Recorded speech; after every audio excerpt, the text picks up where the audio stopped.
La décision est enfin tombée ce dimanche pour la famille d'Alexia Daval. Selon la justice, ses parents et sa sœur sont bien les seuls héritiers de la jeune femme et peuvent donc récupérer entièrement les parts de la maison où celle-ci a vécu pendant plusieurs années avec son mari et assassin, Jonathan Daval. Celui-ci, qui détient sa part, plus celle de sa femme dont il avait hérité avant d'avouer le meurtre, devra vendre ce qu'il possède de la maison à ses ex-beaux-parents. Estimé à 170 000 €, le pavillon appartiendra donc entièrement à la famille Fouillot qui se verra reverser une grosse part de la somme, puisque cet argent servira à payer les dommages et intérêts, 160 000 €, que leur ancien gendre leur doit selon sa condamnation aux assises. Celui-ci, en prison pour 25 ans, n'a pas contesté la décision judiciaire.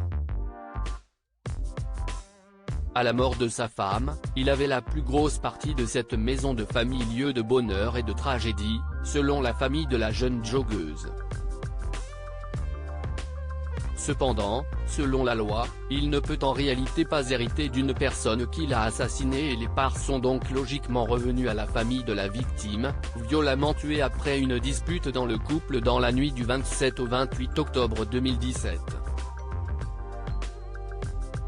2 jours plus tard, la disparition de la jeune femme avait été signalée par son mari, qui avait expliqué qu'elle était partie faire un jogging et n'était jamais rentrée. Retrouvée morte, elle avait été pleurée par une grande partie de la France et notamment par Jonathan Daval, en larmes auprès de ses beaux-parents aux obsèques. Mais quelques mois plus tard, alors que les soupçons de la police grandissaient, celui-ci avait fini par avouer qu'il était responsable de la mort et de la mise en scène. Après plusieurs semaines de procès, pendant lequel la famille Daval au grand complet souhaitait 800 000 € de dommages et intérêts, il avait finalement été condamné à 160 000 €, à verser aux parents et à la sœur de sa victime ainsi qu'à 25 ans de réclusion.